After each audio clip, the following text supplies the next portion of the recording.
माननीय सभासदों, माननीय अध्यक्ष जी,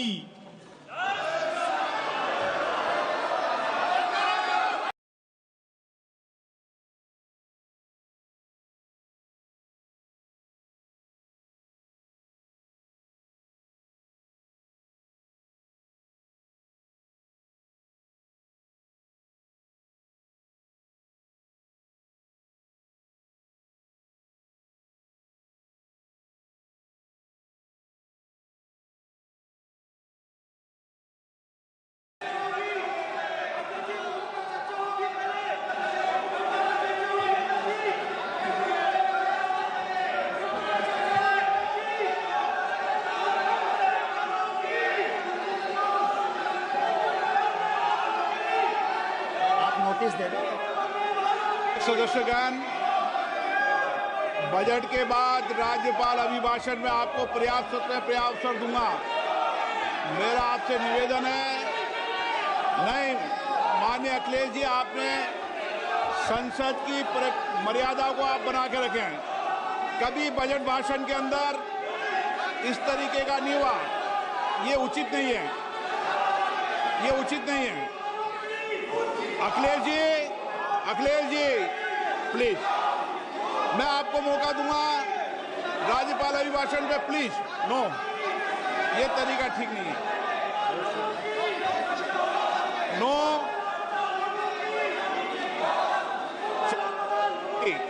राज्यपाल अभिभाषण पे चर्चा होगी। नो तरीका। Honorable Speaker, I present the budget for 25-26. This budget continues our government's efforts to A. Accelerate growth, B. Secure inclusive development, C. Invigorate private sector investments, D. Uplift household sentiments, and E. Enhance spending power of India's rising middle class. Together, we embark on a journey to unlock our nation's tremendous potential for greater prosperity and global positioning under the leadership of Honorable Prime Minister Shri Narendra Modi. As we complete the first quarter of the 21st century, continuing geopolitical headwinds suggest lower global economic growth over the medium term. However, our aspiration for a Vikasit Bharat inspires us, and the transformative work we have done during our government's first 2 terms guides us to march forward resolutely. Our economy is the fastest growing among all major economies. Our development track record for the past 10 years and structural reforms have drawn global attention. Confidence in India's capability and potential has only grown in this period. We see the next 5 years as a unique opportunity to realize Sabka Vikas, stimulating balanced growth of all regions. The great Telugu poet and playwright Gurujada Apparao had said, "Deshamante matti kadoy, deshamante manushuloy," meaning a country is not just its soil, a country is its people. In line with this, for us, Vikasit Bharat encompasses zero poverty, 100% quality good school education, access to high quality, affordable and comprehensive health care, 100% skilled labor with meaningful employment, 70% women in economic activities, and farmers making our country the food basket of the world. In this budget, the proposed development measures span 10 broad areas focusing on Garib, youth, Annadata and Nari, spurring agricultural growth and productivity, building rural prosperity and resilience, taking everyone together on an inclusive growth path, boosting manufacturing and furthering Make in India, supporting MSMEs, enabling employment-led development, investing in people, economy, and innovation, securing energy supplies, promoting exports, and nurturing innovation. For this journey of development, our four powerful engines are agriculture, MSME, investments, and exports. The fuel, our reforms, our guiding spirit, inclusivity, and the destination, Vikasit Bharat. This budget aims to initiate transformative reforms across 6 domains. During the first 5 years, these will augment our growth potential and global competitiveness. The domains are taxation, power sector, urban development, mining, financial sector, and regulatory reforms. Agriculture as the first engine. Now I move to specific proposals, beginning with agriculture as the first engine.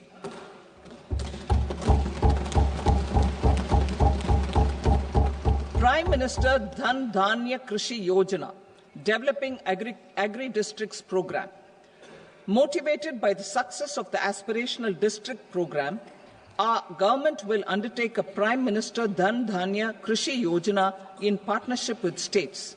Through the convergence of existing schemes and specialized measures, the program will cover 100 districts with low productivity, moderate crop intensity, and below average credit parameters.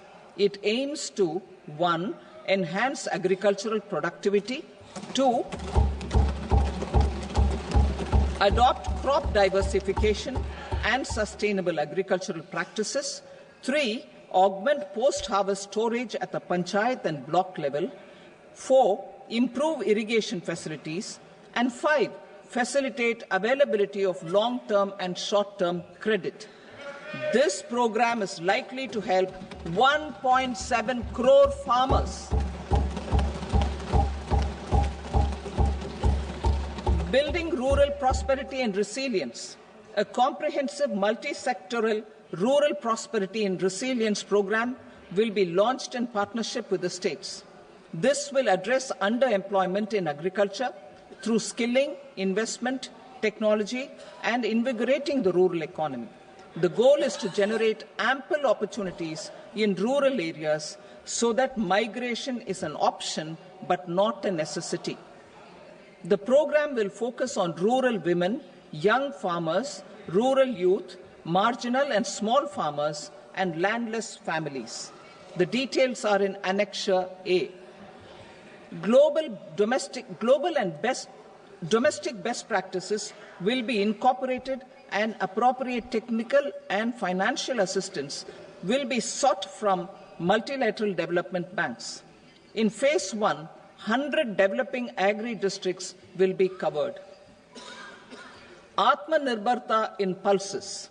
Our government is implementing the National Mission for Edible Oilseed for achieving Atmanirbharta in edible oils. Our farmers have the capability to grow enough for our needs and more.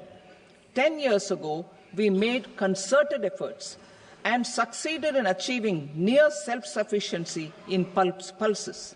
Farmers responded to the need by increasing the cultivated area by 50%, and government arranged for procurement and remunerative prices.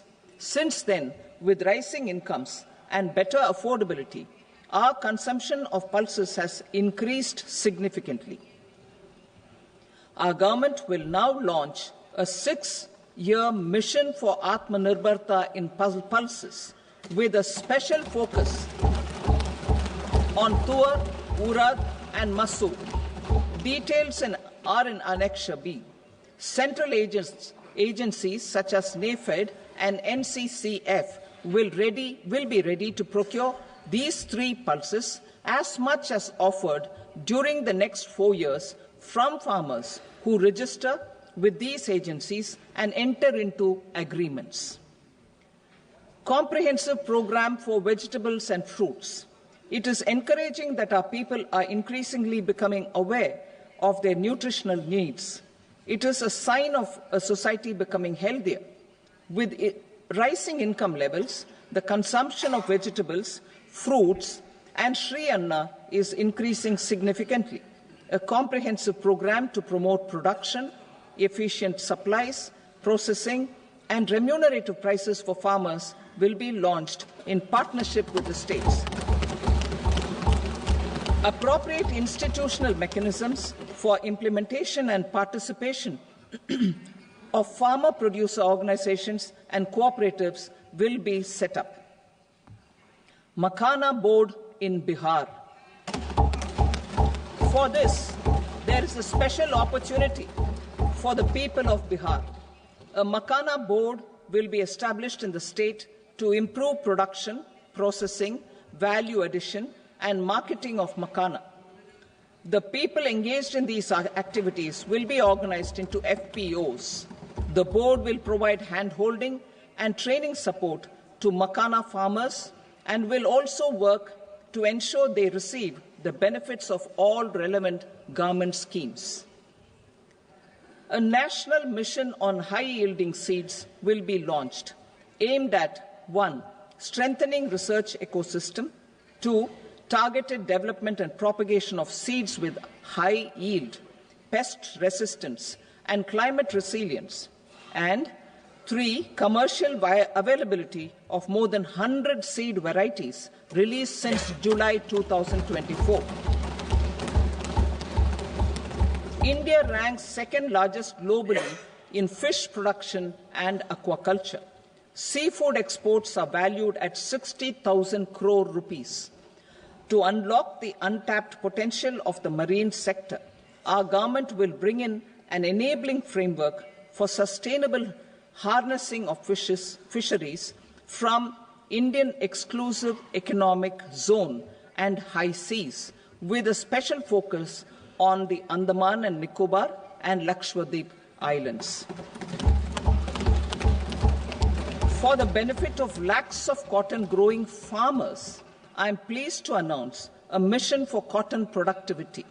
This 5-year mission will facilitate significant improvements in productivity and sustainability of cotton farming and promote extra long staple cotton varieties. The best of science and technology support will be provided to farmers. Aligned with our integrated 5F vision for the textile sector, this will help in increasing incomes of the farmers and ensure a steady supply of quality cotton for rejuvenating India's traditional textile sector. Kisan credit cards facilitate short-term loans for 7.7 crore farmers, fishermen, and dairy farmers. The loan limit under modified interest subvention scheme will be enhanced from 3 lakh rupees to 5 lakh rupees for loans taken through the KCC. For Atmanirbharta in urea production, our government had reopened 3 dormant urea plants in the eastern region.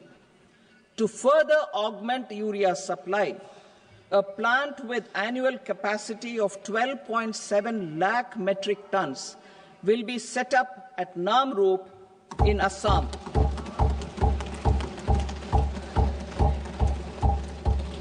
India Post, with 1.5 lakh rural post offices, complemented by the India Post Payment Bank and a vast network of 2.4 lakh Dak Sevaks, will be repositioned to act as a catalyst for the rural economy. Details are at Annexure C. India Post will also be transformed as a large public logistics organization. This will meet the rising needs of Vishwakarmas, new entrepreneurs, women, self-help groups, MSMEs, and the large business organizations. Our government will provide support to NCDC for its lending operations for the cooperative sector. MSMEs as the second engine.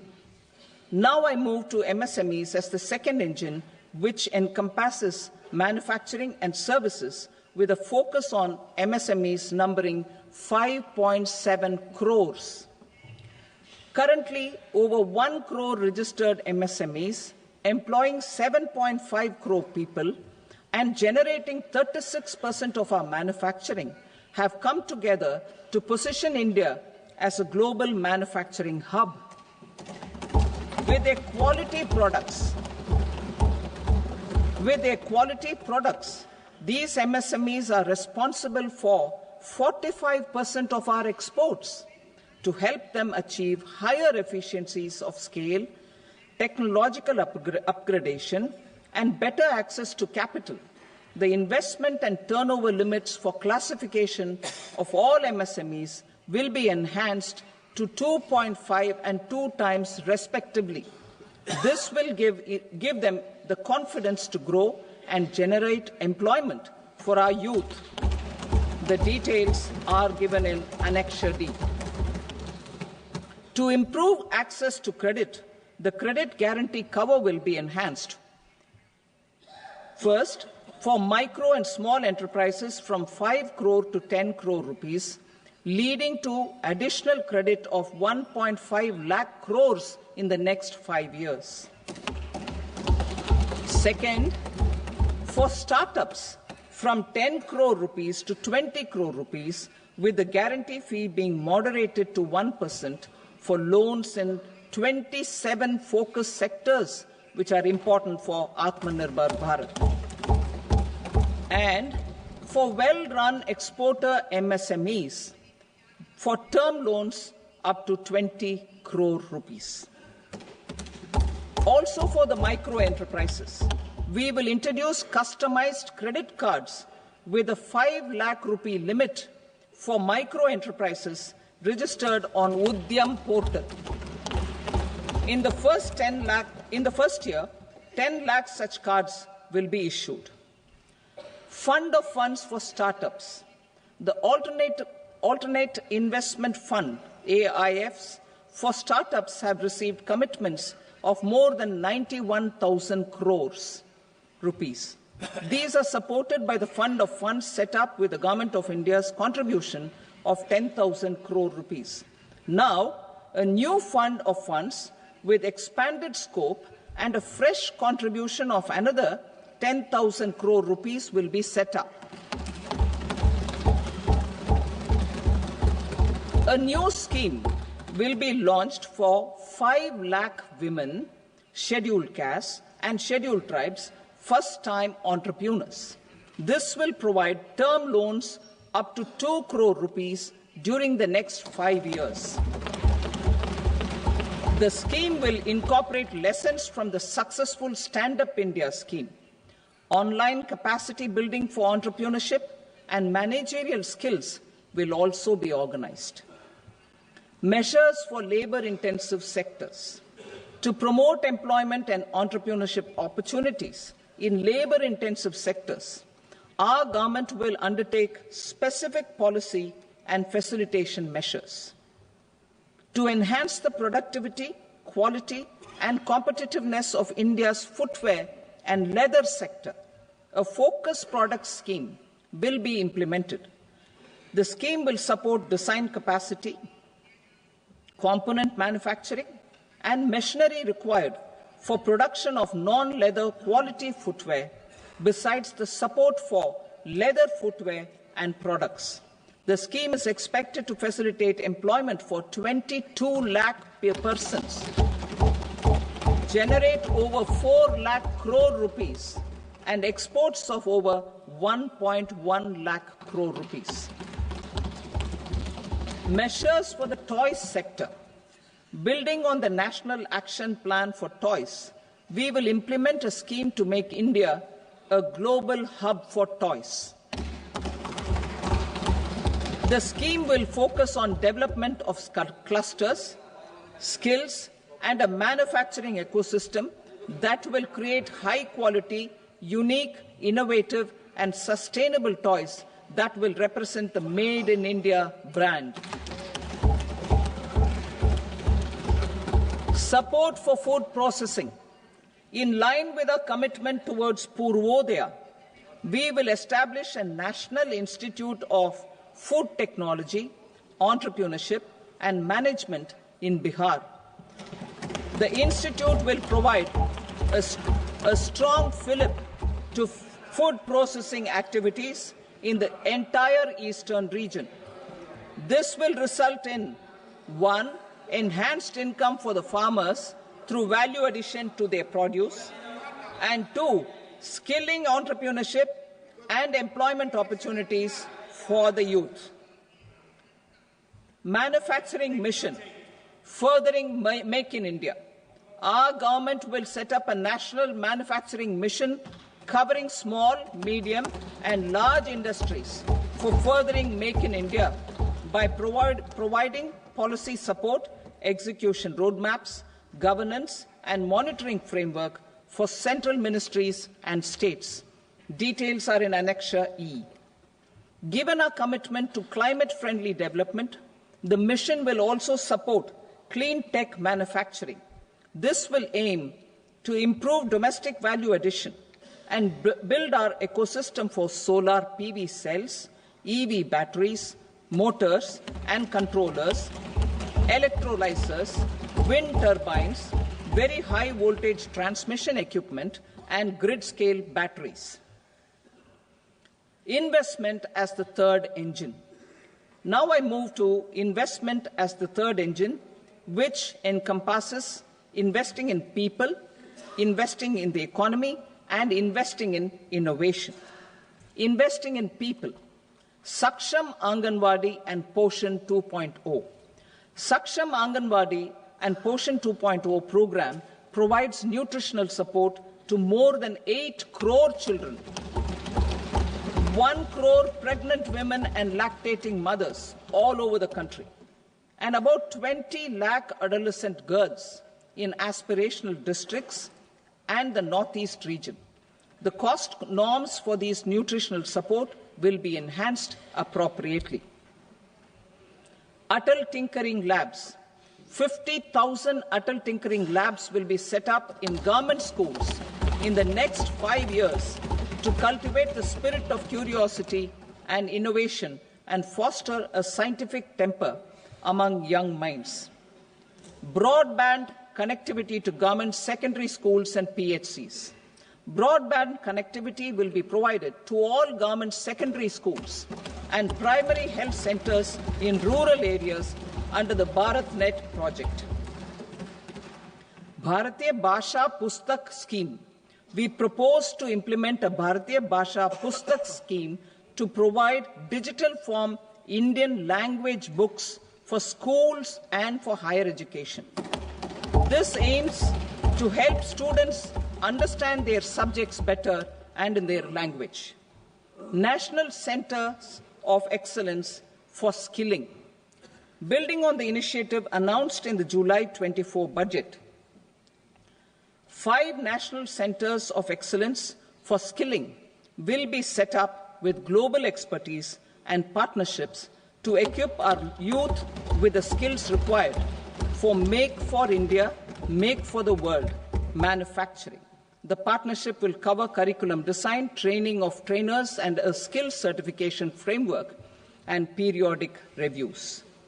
Expansion of capacity in IITs. Total number of students in 23 IITs has increased 100% from 65,000 to 1.35 lakh in the past 10 years.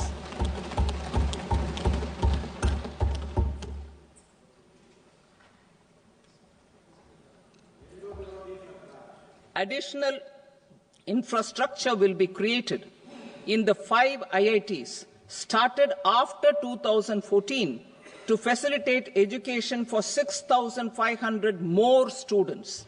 Hostel and other infrastructure capacity at IIT Patna will also be expanded.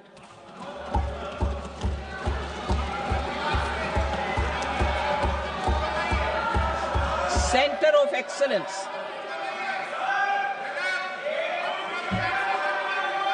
Center of Excellence in AI for Education. I had announced 3 centers of excellence in artificial intelligence for agriculture, health and Sustainable Cities in 2023. Now a Center of Excellence in Artificial Intelligence for Education will be set up with a total outlay of 500 crores. Expansion of medical education. Our government has added almost 1.1 lakh undergraduate and postgraduate medical education seats in 10 years, an increase of 130%. In the next year, 10,000 additional seats will be added in medical colleges and hospitals towards the goal of adding 75,000 seats in the next 5 years.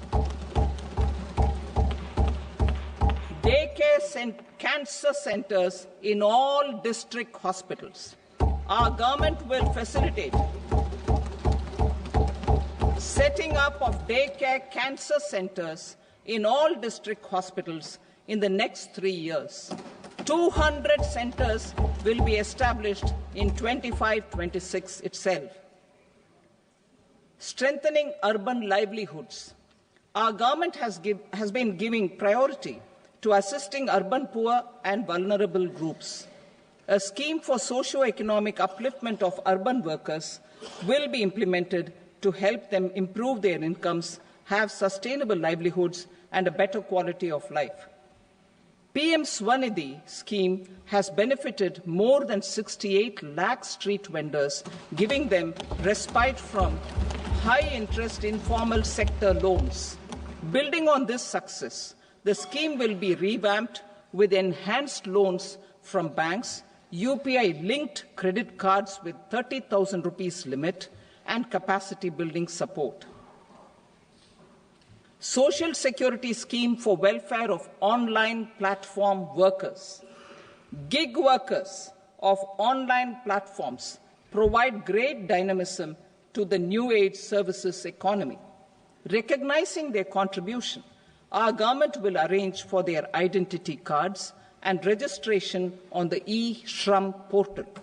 They will be provided healthcare under PM Jan Arogya Yojana.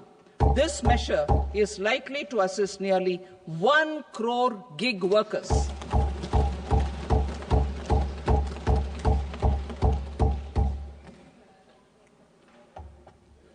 Investing in the economy. Public-private partnership in infrastructure. Each infrastructure-related ministry will come up with a 3-year pipeline of projects that can be implemented in PPP mode.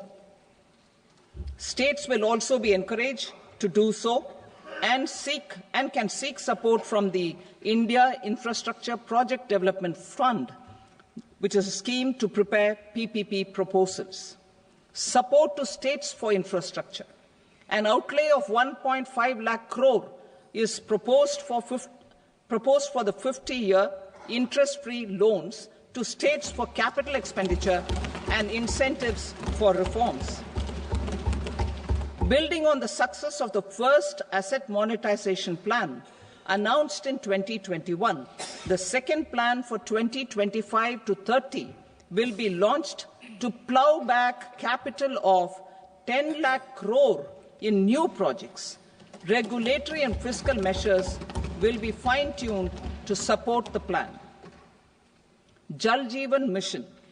Since 2019, 15 crore households representing 80% of India's rural population have been provided access to portable tap water connections. To achieve 100% coverage, I am pleased to announce the extension of this mission until 2028 with an enhanced total outlay. The mission's focus will be on the quality of infrastructure and O&M of rural piped water supply schemes through Jan Bhagidari. A separate MOU or separate MOUs will be signed with the states and union territories to ensure sustainability and citizen-centric water services delivery. Urban sector reforms. Building on the July budget proposals, urban sector reforms related to governance, municipal services, urban land and planning will be incentivized. Urban Challenge Fund.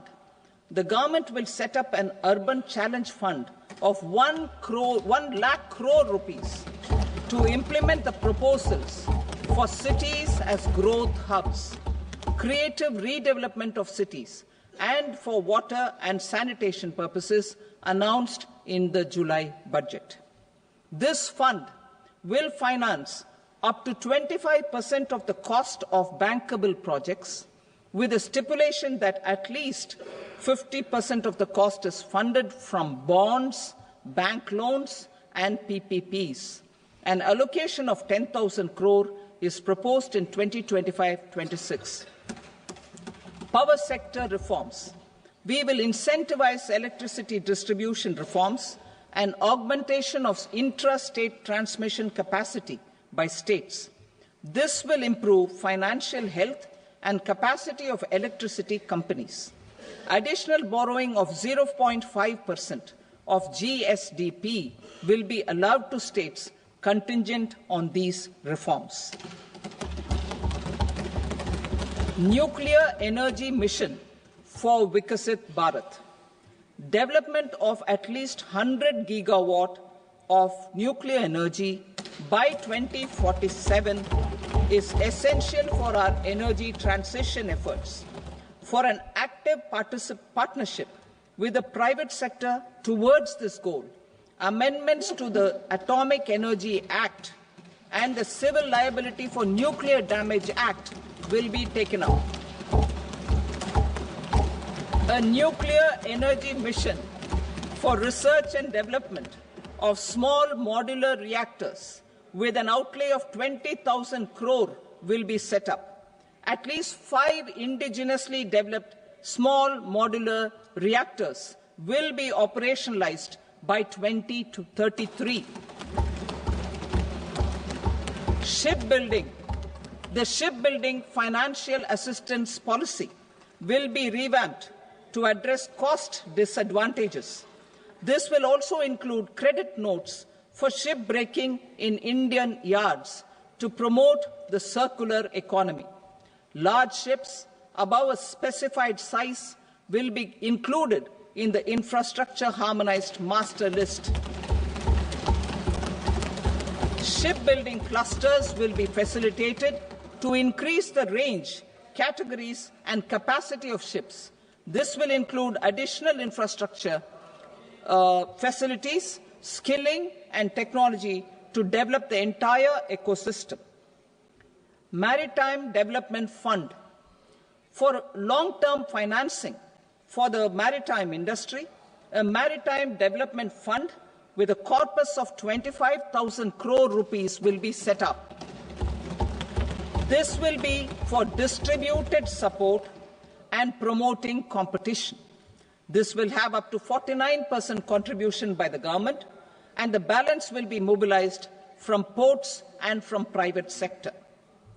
UDAN regional connectivity schemes. UDAN has enabled 1.5 crore middle-class people to meet their aspirations for speedier travel. The scheme has connected 88 airports, and operationalized 619 routes. Inspired by that success, a modified UDAN scheme will be launched to enhance regional connectivity to 120 new destinations and carry 4 crore passengers in the next 10 years. 4 crore additional passengers in the next 10 years. The scheme will also support helipads and smaller airports in hilly, aspirational, and northeast regional districts. Greenfield airports will be facilitated in Bihar to meet the future needs of the state. These will be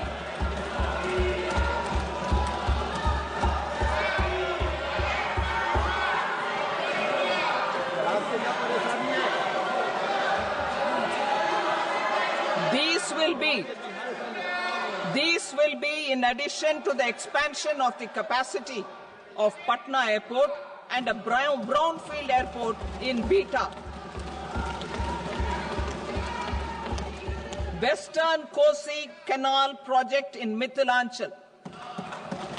Financial support will be provided for the Western Kosi Canal ERM project, benefiting a large number of farmers, cultivating over 50,000 hectares of land in the Mithilanchal region of Bihar. Mining sector reforms. Mining sector reforms, including those for minor minerals, will be encouraged through sharing of best practices and institutions of a state mining index. A policy for recovery of critical minerals from tailings will be brought out. Under the special window for affordable and mid-income housing, SWAMI, 50,000 dwelling units in stressed housing projects have been completed and keys handed over to home buyers. Another 40,000 units will be completed in 2025, further helping middle-class families who are paying EMIs on loans taken for apartments while also paying rent for their current dwellings. Building on this success, SWAMI Fund 2 will be established as a blended finance facility with contribution from the government, banks and private investors. This fund of 15,000 crore rupees will aim for expeditious completion of another 1 lakh units. PM Gati Shakti data for private sector. For furthering PPPs and assisting the private sector in project planning, access to relevant data and maps from the PM Gati Shakti portal will be provided. Tourism for employment-led growth. Top 50 tourist destination sites in the country will be developed in partnership with states through a challenge mode. Land for building key infrastructure will have to be provided by the states. Hotels in these destinations will be included in the infrastructure harmonized list. The following measures will be taken for facilitating employment-led growth. Organizing intensive skill development programs for our youth, including in institutes of hospitality management. Providing mudra loans for homestays. Improving ease of travel and connectivity to tourist destinations, providing performance-linked incentives to states for effective destination management, including tourist amenities, cleanliness, and marketing efforts, and introducing streamlined e-visa facilities along with visa fee waivers for certain tourist groups. Continuing with the emphasis on places of spiritual and religious significance in the July budget, there will be a special focus on destinations related to the life and times of Lord Buddha. Medical tourism and heal in India.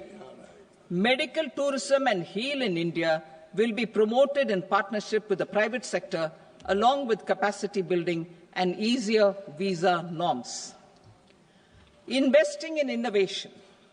To implement private sector-driven research, development and innovation initiatives announced in the July budget, I am now allocating 20,000 crore rupees for this purpose. A deep tech fund of funds will also be explored to catalyze the next generation startups as a part of this initiative. In the next 5 years, under the PM Research Fellowship Scheme, we will provide 10,000 fellowships for technological research in IITs and IISc with enhanced financial support. The second gene bank with 10 lakh germplasm lines will be set up for future food and nutritional security. This will provide conservation support to both public and private sectors for genetic resources. We will start a national geospatial mission to develop foundational geospatial infrastructure and data. Using PM Gati Shakti, this mission will facilitate modernization of land records, urban planning, and design of infrastructure projects.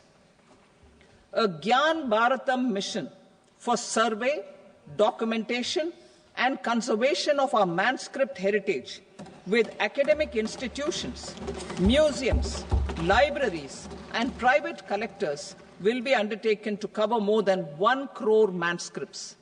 We will set up a national digital repository of Indian knowledge systems for knowledge sharing. Now I move to exports as the fourth engine. We will set up an export promotion mission with sectoral and ministerial targets driven jointly by the Ministries of Commerce, MSME, and Finance. It will facilitate easy access to export credit, cross-border factoring support, support to MSMEs to tackle non-tariff measures in overseas markets. A digital public infrastructure, Bharat Trade Net, for international trade will be set up as a unified platform for trade documentation and financing solutions. This will complement the Unified Logistics Interface platform. The BTN will be aligned with international practices. Support will be provided to develop domestic manufacturing capacities for our economy's integration with global supply chains. Sectors will be identified based on objective criteria. Facilitation groups with participation of senior officers and industry representatives will be formed for select products and supply chains. Through this, there are huge opportunities related to Industry 4.0, which needs high skills and talent. Our youth have both. Our government will support the domestic electronic equipment industry to leverage this opportunity for the benefit of our youth. A national framework will be formulated as guidance to states for promoting global capability centers in emerging Tier 2 cities. This will suggest measures for enhancing availability of talent and infrastructure, building bylaw reforms, and mechanisms for collaboration with industry. Our government will facilitate upgradation of infrastructure and warehousing for air cargo, including high-value perishable horticultural produce. Cargo screening and customs protocol will be streamlined and made user-friendly. Reforms as the fuel. Over the past 10 years, our government has implemented several reforms for convenience of taxpayers, such as faceless assessment, 2, taxpayer charter, 3, faster returns, 4, almost 99% returns being on self-assessment, and 5, Vivad Se Vishwas scheme.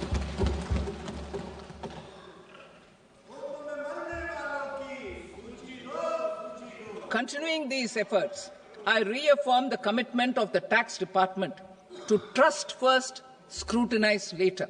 I also propose to introduce the new income tax bill next week.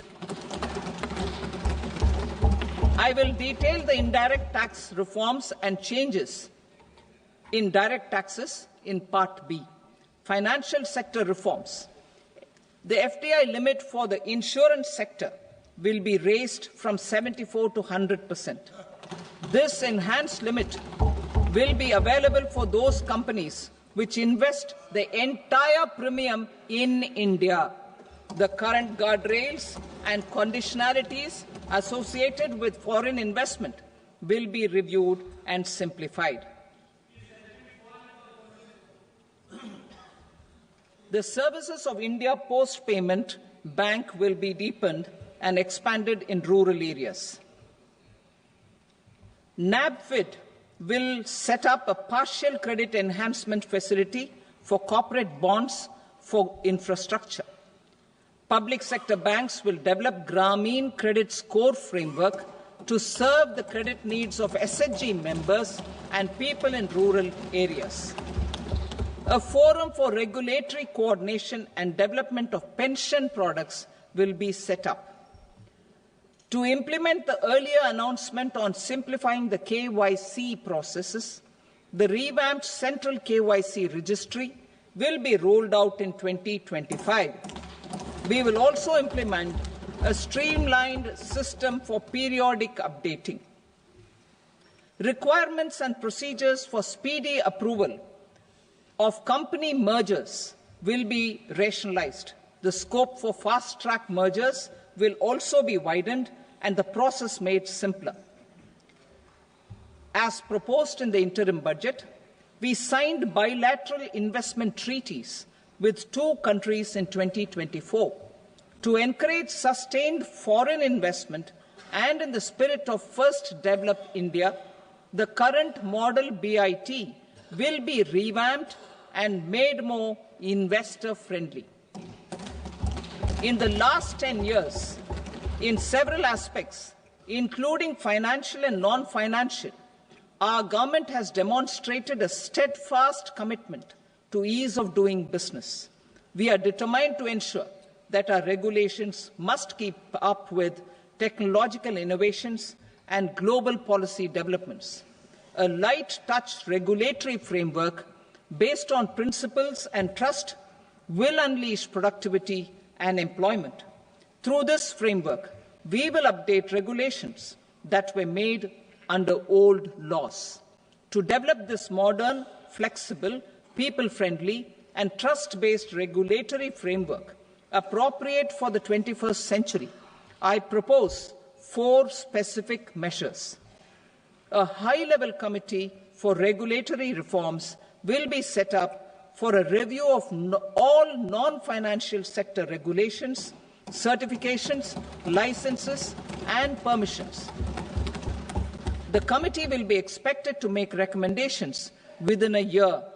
The objective is to strengthen trust-based economic governance and take transformational measures to enhance ease of doing business, especially in matters of inspection and compliances. States will be encouraged to join in this endeavour.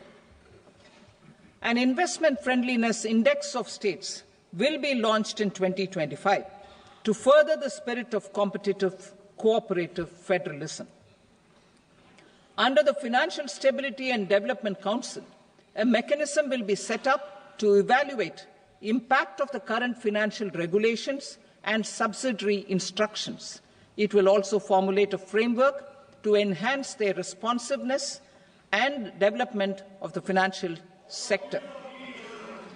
In the Jan Vishwas Act 2023, more than 180 legal provisions were decriminalized. Our government will now bring up the Jan Vishwas Bill 2.0 to decriminalize more than 100 provisions in various laws. I now move to fiscal policy. In the July budget, I had committed to staying the course for fiscal consolidation. Our endeavour will be to keep the fiscal deficit each year such that central government debt remains on a declining path as a percentage of the GDP.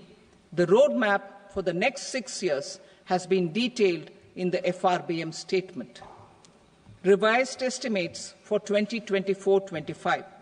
The revised estimate of the total receipts other than borrowings is 31.47 lakh crore rupees, of which the net tax receipts are 25.57 lakh crore rupees.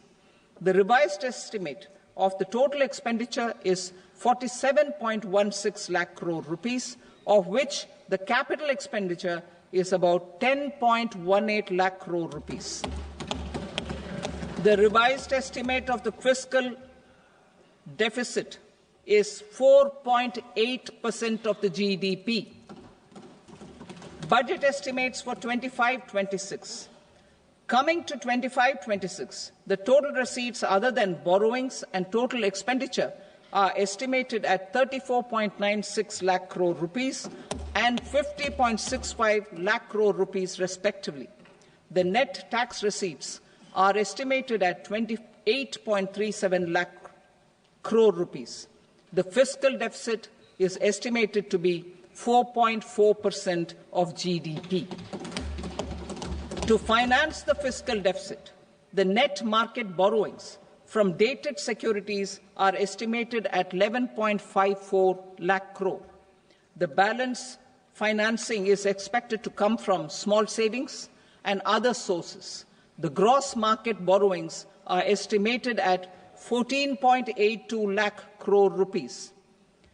I will now move to Part B. Indirect taxes. My proposals relating to customs aim to rationalize tariff structure and address duty inversion. These will also support domestic manufacturing and value addition, promote exports, facilitate trade, and provide relief to common people. Rationalization of customs tariff structure for industrial goods. As a part of comprehensive review of customs rate structure announced in July 2024 budget, I propose to 1. Remove 7 tariff rates. This is over and above the 7 tariff rates removed in 23-24 budget. After this, there will be only 8 remaining tariff rates, including 0 rate. 2. Apply appropriate cess to broadly maintain effective duty incidence, except on a few items where such incidence will reduce marginally. 3. Levy not more than 1 cess or surcharge.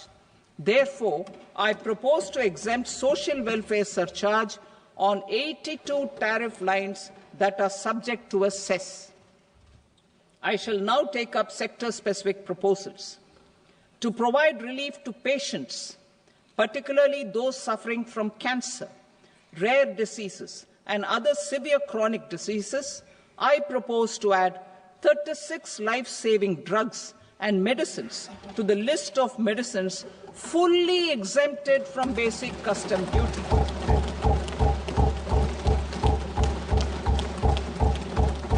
I also propose to add 6 life-saving medicines to the list attracting concessional custom duty of 5%.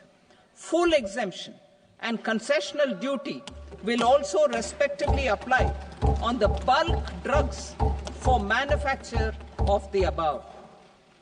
Specified drugs and medicines under patient assistance programs run by the pharmaceutical companies are fully exempt from BCD, provided the medicines are supplied free of cost to the patients. I propose to add 37 more medicines along with 13 new patient assistance programs. Support to domestic manufacturing and value addition. Critical minerals. In the July 2024 budget, I had fully exempted BCD on 25 critical minerals that are not domestically available. I had also reduced BCD of 2 other such minerals to provide a major fillip to their processing, especially by MSMEs. Now, I propose to fully exempt cobalt powder and waste, the scrap of lithium-ion battery, lead, zinc, and 12 more critical minerals. This will help secure their availability for manufacturing in India and promote more jobs for our youth. To promote domestic production of technical textile products such as agro-textiles, medical textiles, and geotextiles at competitive prices, I propose to add 2 more types of shuttle-less looms to the list of fully exempted textile machinery. I also propose to revise the BCD rate on knitted fabrics covered by 9 tariff lines from 10 or 20 to 20% or 115 rupees per kg, whichever is higher. Electronic goods. In line with our Make in India policy and to rectify inverted duty structure, I propose to increase the BCD on interactive flat panel display from 10% to 20% and reduce the BCD to 5% on open cell and other components. In 23-24 budget, for the manufacture of open cells of LCD, LED TVs, I had reduced the BCD on parts of open cells from 5% to 2.5%. To further boost the manufacture of such open cells, the BCD on these parts will now stand exempted. Lithium-ion battery. To the list of exempted capital goods, I propose to add 35 additional capital goods for EV battery manufacturing and 28 additional capital goods for mobile phone battery manufacturing. This will boost domestic manufacture of lithium-ion batteries, both for mobile phones and for electric vehicles. Shipping sector. Considering that shipbuilding has a long gestation period, I propose to continue the exemption of BCD on raw materials, components, consumables, or parts for the manufacture of ships for another 10 years.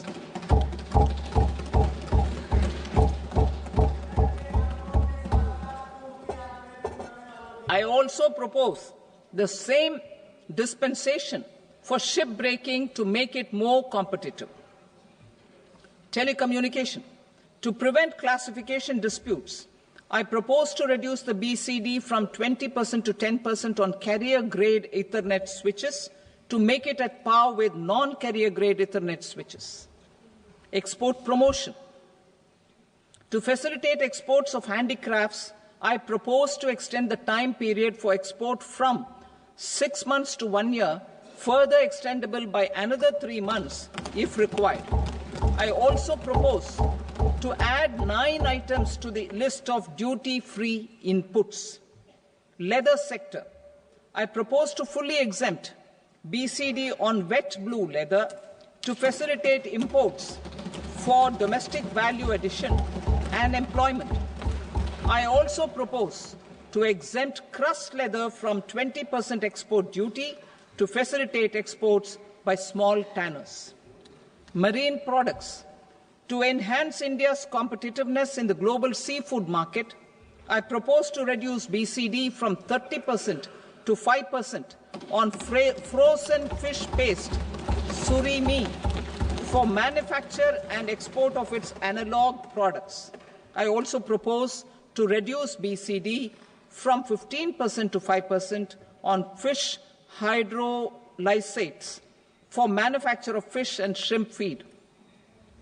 In July 2024 budget, to promote development of domestic MROs for aircraft and ships, I had extended the time limit for export of foreign origin goods that were imported for repairs from 6 months to 1 year and further extendable by 1 year. I now propose to extend the same dispensation for railway goods. Time limit for provisional assessment. Presently, the Customs Act 1962 does not provide any time limit to finalize provisional assessments, leading to uncertainty and cost to trade.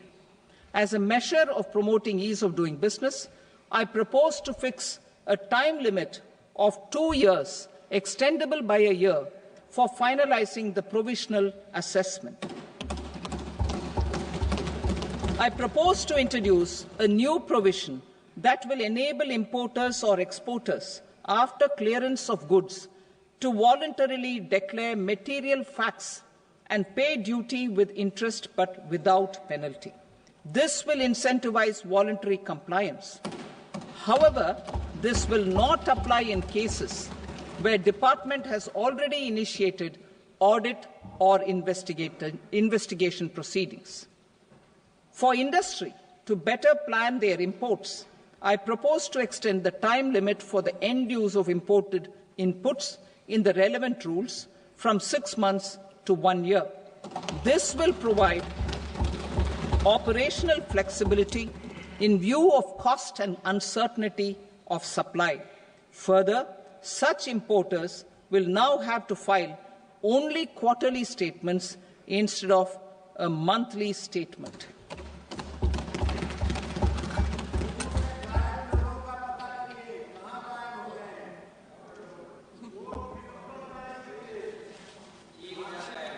I now come to my direct tax proposals. In Part A, I have briefly underlined taxation reforms as one of key reforms to realize our vision of Vikasit Bharat. In respect of criminal law, our government had earlier ushered in Bharatiya Nyaya Sanhita, replacing Bharatiya Danda Sanhita.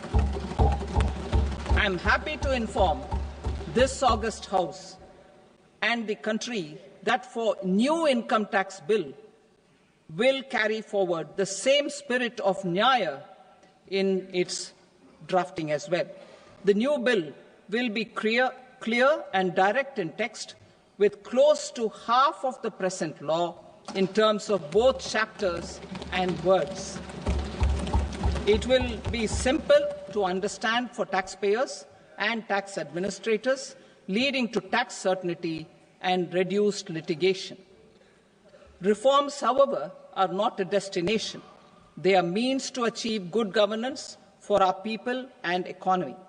Providing good governance primarily involves being responsive. The Tirukural captures this in verse 542, which reads, "Vaanokki vaazhum ulagallam, mannavan kol nokki vaazhum kudi," meaning, just as the living beings live expecting rains, citizens live expecting good governance. Our government is committed to keeping an ear to the ground and a finger on the pulse and responding while balancing our national building efforts.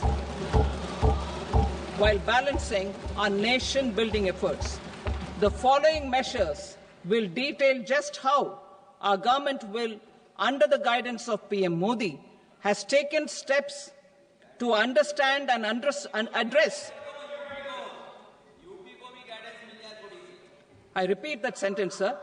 The following measures will detail just how our government, under the guidance of PM Modi, has taken steps to understand and address the needs voiced by our citizens. My tax proposals are guided by this spirit. The objectives of my proposals are as follows. Personal income tax reforms with special focus on middle class. Rationalization of TDS and TCS for easing difficulties. Encouraging voluntary compliance. Reducing compliance burden. Ease of doing business, employment and investment. I will come to my proposal on personal income tax towards the end. TDS and TCS, rationalization for easing difficulties. I propose to rationalize tax deduction at source, TDS, by reducing the number of rates and thresholds above which TDS is deducted. Further, threshold amounts for tax deduction will be increased for better clarity and uniformity. The limit for tax deduction on interest for senior citizens is being doubled from the present 50,000 rupees to 1 lakh rupees. Similarly, the annual limit of 2.40 lakh rupees for TDS on rent is being increased to 6 lakh rupees. This will reduce the number of transactions liable to TDS, thus benefiting small taxpayers receiving small payments. The threshold to collect tax at source, the TCS, on remittances under RBI's liberalized remittance scheme, the LRS, is proposed to be increased from 7 lakh to 10 lakhs. I also propose to remove TCS on remittances for education purposes, where such remittances is out of a loan taken from a specified financial institution. Both TDS and TCS are being applied on any transaction related to sale of goods. To prevent such compliance difficulties, I propose to omit the TCS. I also propose that the provisions of the higher TDS deduction will now apply only in non-PAN cases. In July 2024, the delay for payment of TDS up to the due date of filing statement was decriminalized. I propose to provide the same relaxation to TCS provisions as well. The government under the leadership of Prime Minister Modi believes in Sabka Saath, Sabka Vikas, Sabka Vishwas and Sabka Prayas. In line with this, we brought in updated return facility in 2022 for voluntary compliance by taxpayers who had omitted to report their correct income. Our trust in taxpayers was proved right. Nearly 90 lakh taxpayers voluntarily updated their incomes by paying additional tax. Taking this trust further, I now propose to extend the time limit to file updated returns for any assessment year from the current limit of 2 years to 4 years. I propose to reduce the compliance burden for small charitable trusts and institutions by increasing their period of registration from 5 years to 10 years. It is also proposed that disproportionate consequences do not arise for minor defaults such as incomplete applications filed by charitable entities. Presently, taxpayers can claim the annual value of self-occupied properties as nil only on the fulfillment of certain conditions. Considering the difficulties faced by taxpayers, it is proposed to allow the benefit of 2 such self-occupied properties without any condition. To streamline the process of transfer pricing and to provide an alternative to yearly examination, I propose to introduce a scheme for determining arm's length price of international transaction for a block period of 3 years. This will be in line with global best practices. With a view to reduce litigation and provide certainty in international taxation, the scope of safe harbor rules is being expanded. A number of senior and very senior citizens have very old national savings schemes accounts. As interest is no longer payable on such accounts, I propose to exempt withdrawals made from NSS by individuals on or after 29th August 2024. I am also proposing to allow similar treatment to NPS Vatsalya accounts as is available to normal NPS accounts subject to overall limits. In my speech in July 2024, I had promised that all processes, including giving effect to appellate orders, shall be digitalized and made paperless over the next 2 years. So I'm happy to announce that digitalization is being made operational now. In July 2024, we brought in the Vivad Se Vishwas scheme to resolve income tax disputes pending in appeal. The scheme has received a great response, with nearly 33,000 taxpayers having availed of the scheme to settle their disputes.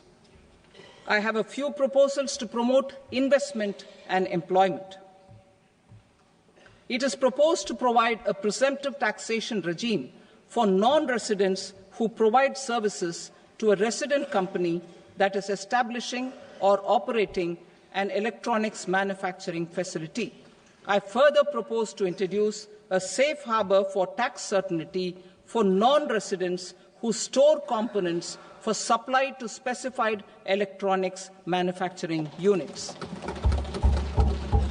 Presently, the tonnage tax scheme is available only to sea-going ships.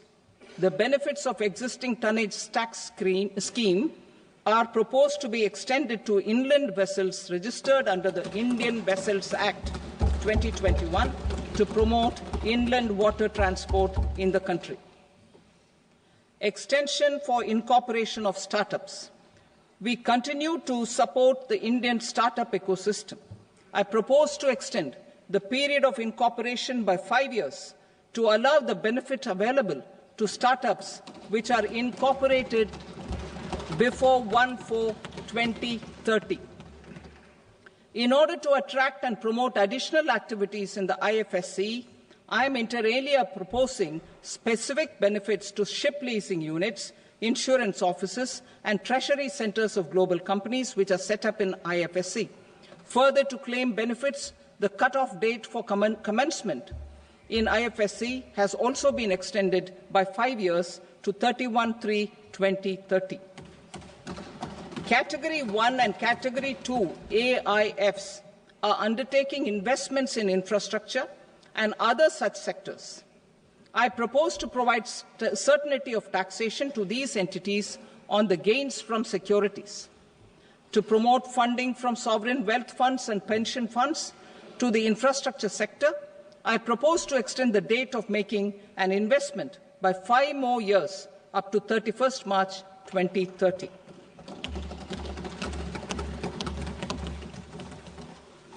Personal income tax reforms with special focus on middle class. Democracy, demography, and demand are the key support pillars in our journey towards Vikasit Bharat. The middle class provides strength for India's growth. This government, under the leadership of Prime Minister Modi, has always believed in the admirable energy and ability of the middle class in nation building. In recognition of their contribution,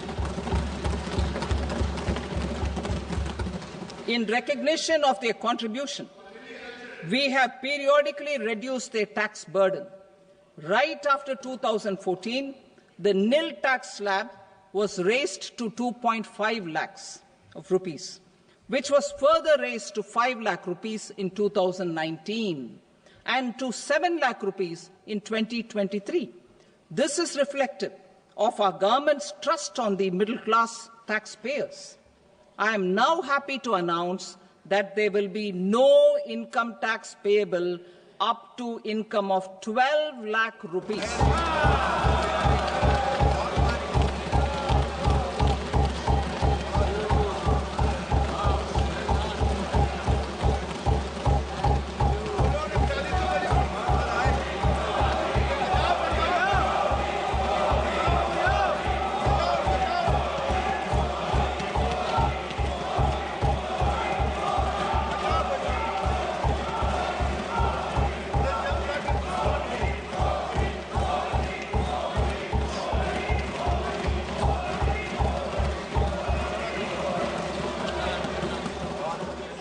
So, average income of 1 lakh per month, other than the special rate income such as capital gains, under the new regime. This limit will be 12.75 lakh for salaried taxpayers due to the standard deduction of 75,000. Slabs and rates are being changed across the board to benefit all taxpayers.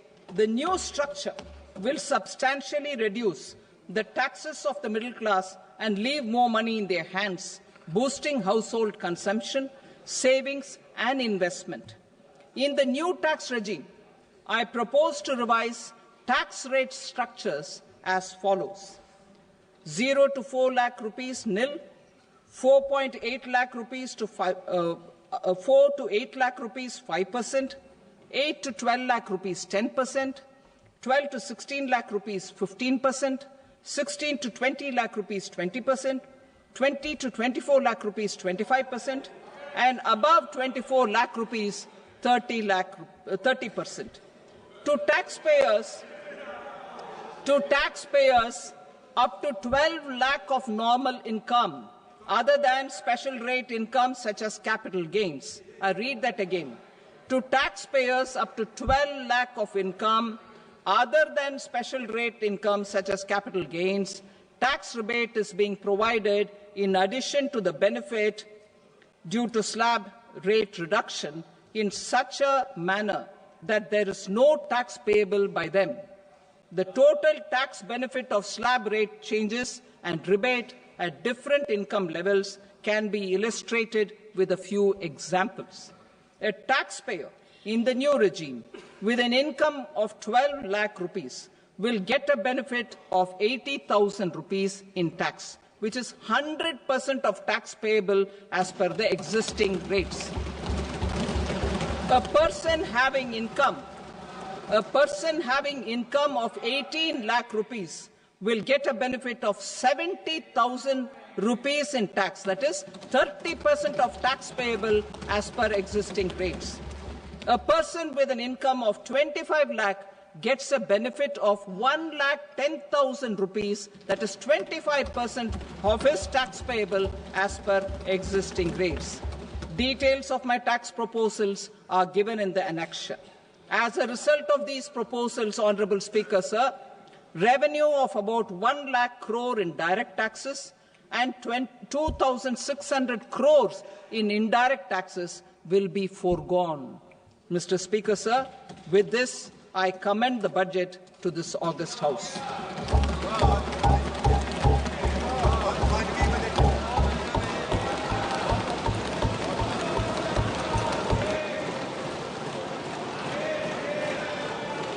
Item number 2, Srimati Nirmala Sitharaman.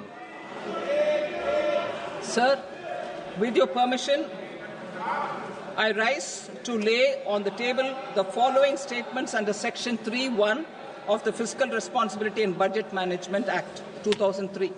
Medium-term fiscal policy cum fiscal policy strategy statement and macroeconomic framework statement.